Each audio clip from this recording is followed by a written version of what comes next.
Alright guys, so let's take a quick look at where we left off.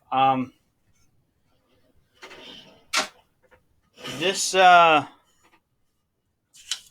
going to be video 4, and this particular video, we're starting with looking at the plates. So you guys should have finished marking out and cutting your plates for the big wall and the 2 small walls. I've got these all marked out with my little X's. You can't really see that, it's out of the light. Let's just put the camera and zoom down into here. So you can see the little X's that we put on there for the top and bottom plates. Of course, these are separate plates. And so now, the next step is to spread our plates and build the wall. Now, this is going to be really easy for the small walls, but the big wall is going to require a little bit of work first. Before we do that, we need to build this assembly. I've cut out all my large pieces that go in between as far as the studs go, but I have not cut out yet all the small little pieces for the cripples. So you need to mark and cut those out. I'm going to do the same. And then we're going to just dry fit lay everything in place. So that's going to be the next step. So in order to mark these pieces out, we're going to do that together. If you haven't done it already, if you have, that's fine. I'm going to set these plates up here, put this piece up here, just get those out of the way. And we're going to use some of this leftover stock that we had that had the knots in it if we have knots. If you have perfect pieces of wood, well, lucky you, you don't need to worry about the knots. So this is going to be cut out like this. So I'm going to have to do these one at a time so that I make sure I get everything cut out as it's supposed to be and everything is the right size. And as you guys get these things done, we'll lay it out in place so you know what's where.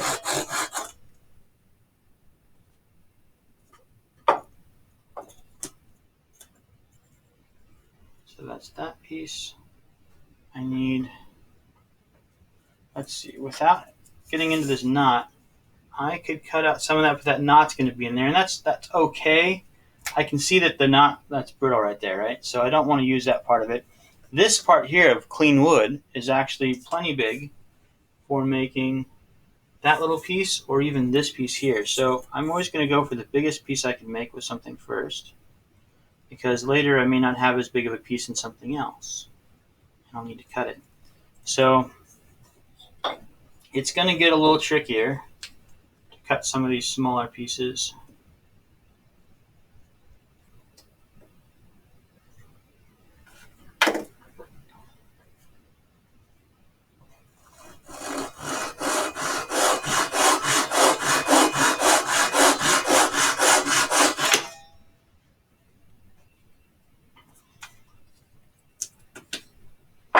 Okay, so it's my sill plate. I got this part of the stud here. So I'm not going to have you guys just watch me cut all these pieces out, and that's probably going to get really boring. So I'm going to finish cutting all these little pieces out. You've seen the process. You understand how this works, hopefully. You're just going to keep marking each piece out.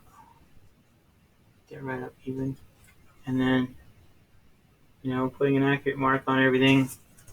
Putting your X on the side that is the waist side. That's a mark. And then you're going to continue to get your block out and cut everything out accurately so that you're good to go. One of the things that we didn't talk about, however, was on the saw when you're cutting, whether or not your saw is a push saw or pull saw. This particular saw is a pull saw. And the reason I know that, it's kind of obvious really with these big teeth here. Let's bring you down a little closer. So you can see that these teeth are angled in this direction. The flat side is towards the handle, which means it's going to cut on the pull stroke. When I push this saw, it just resets itself. And a lot of Western style saws, American saws, don't quite work that way. They actually will cut when you push. And the problem is that the saw wants to bind it wants to bend when you push to try and cut. So that's not necessarily ideal. This is a more ideal setup, in my opinion, the Japanese pull saw. You might want to take a really close look at the little blade that you're using, the saw that might have come with your kit, and see if it's a push or pull. You're still going to work the saw back and forth very gently, not putting a lot of pressure on it to use it properly, but you should be able to put a little more pressure in the direction that it cuts, whether it's a push or pull. So I'm going to put my little locking up here above my header, and I'm slowly going to get all these little pieces. Now, obviously, the piece that's not going to be cut out when I'm finished with these is this header piece. We're going to do that next afterwards when I get all these other pieces cut out and the whole wall is laid out minus the header. In order to do the header, you're going to need to take one of these wider pieces that you have, and if you have one that's got a lot of knots in it, that would be ideally the one to use, because these are short pieces, and we want to save the long pieces for the roofing pieces that are going to be up here in the drawing later. These roof trusses or rafters really will need all the long ones. So you can go ahead and mark these out as well and get these cut to place. The thing is, for these you will need 2 of them. So I need 2 of these large pieces, and I will need 2. I mark it out now. X. I will need 2 of these little ones, and I'll show you why when we come back after everything is all cut out.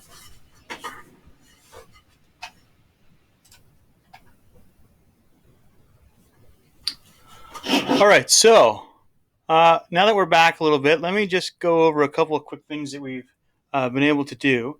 I went ahead and cut out all of my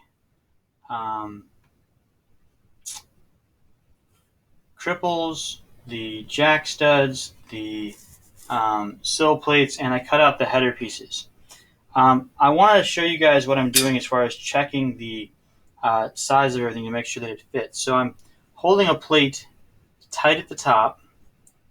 I'm putting all these pieces in place here, and then I'm checking the line as it comes down to make sure that each piece is correct. So I can't quite see the line here, which means these pieces are a little bit large. And so what we need to do with them is we need to take a piece of sandpaper, hold it flat against the table, and take these pieces, and then in the wider direction, I'm going to put it on the paper, holding it straight up and down, and just lightly pull it straight back.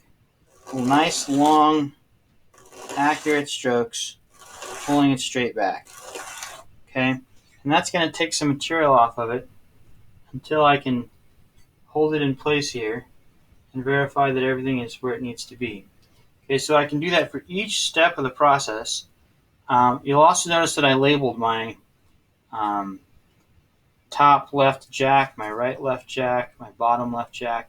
I noticed I labeled all of them so that I can figure out where they go later. I know where these parts belong. So again, this side looks a little bit longer, so I'm going to take this one here. I'm going to do the same thing with it.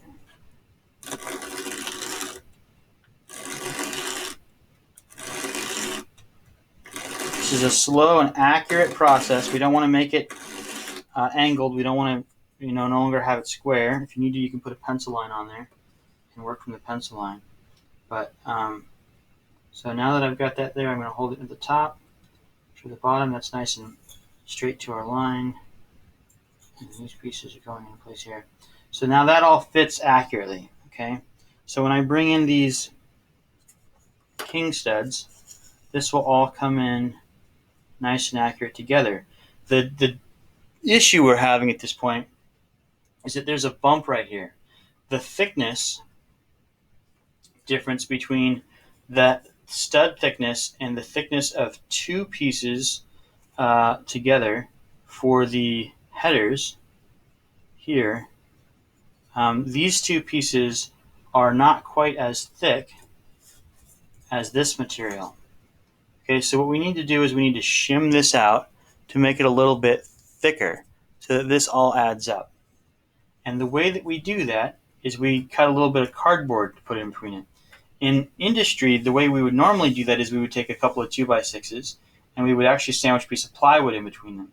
Well, since this is a small model project, what we have instead is we have cardboard. So there's a couple ways to do this, but the way that I like to do this, I'm going to show you guys now. Let me just scoot all this out of the way for a minute. I always go from the corner. So you'll see I have a corner here. I already cut out one of these pieces. I'm going to cut out a couple more. Actually, let me do the large ones first. So we're not wasting any material. I'm going to put that right on the edge. So we only have to cut out 2 sides. We don't have to cut out 4 sides. It makes this a little bit more efficient. Trace it with a sharp pencil. Okay. Now that I got this all marked out, I can take my scissors, here they are, and I can cut that out right on the line.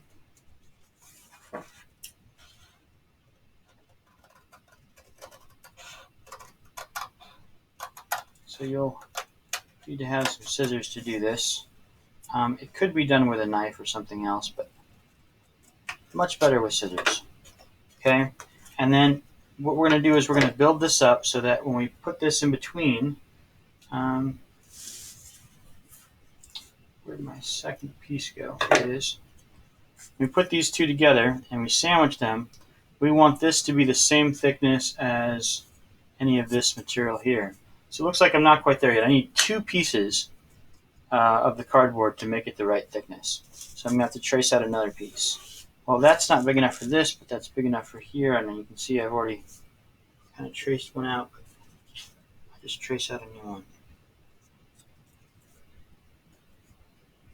Okay. We can cut that out.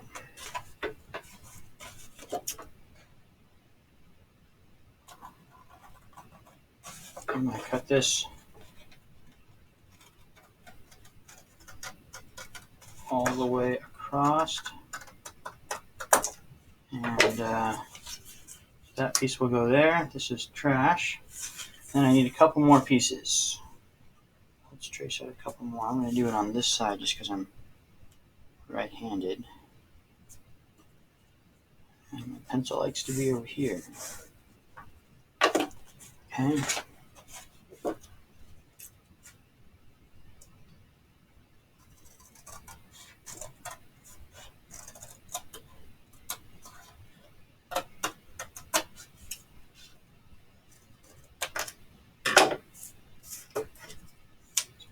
I'm going to go there. And then I need one more of these little guys.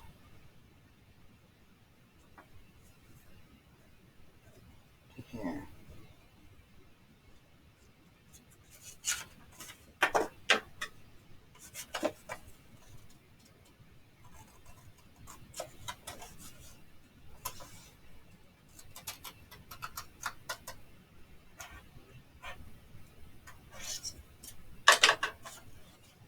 Okay. So they're not perfect, but they're pretty darn close. When we glue it all together, we'll be able to sand a little bit and make everything perfect. But the thing that you really want to check to make sure is that when you have a piece of stud material, that these are now the same thickness here. If you needed 3 pieces, we would do 3. I think 2 is just about right. It's just a hair under, which is it's fine, but it's really close. So that's that piece. Those together with this one, make this header here, and that'll be nice and strong when it's all done and glued together. And so I need to check this header connection as well between the jack studs, the cripples, and the header to verify the length is accurate. I'm going to move this header out of the way for a second and just hold up this top piece, pushing this tight against it. And I can't quite see my pencil line here, so that tells me that this might be a little bit long. So what I'm going to do now that this is a little long is we're going to just do a little bit of sanding, clean up both ends. A little bit fuzzy. You want to go slow with this. You want to be accurate. I can see actually I got just a little bit of an angle going now, so I'm going to pull this back towards me and hold it nice and straight to compensate for that. Just fix that. There we go. It's better. And then let's check it again. Good. Now I can see my line right underneath it. It's just a sharp line right there. Just barely. That's what we want. That way this all comes together accurately. This one needs a little touch up as well. So I think that this is more accurate if you just pull back. You don't push it. Got a lot of emails coming in. So there is, well, not quite the second one. A couple more strokes.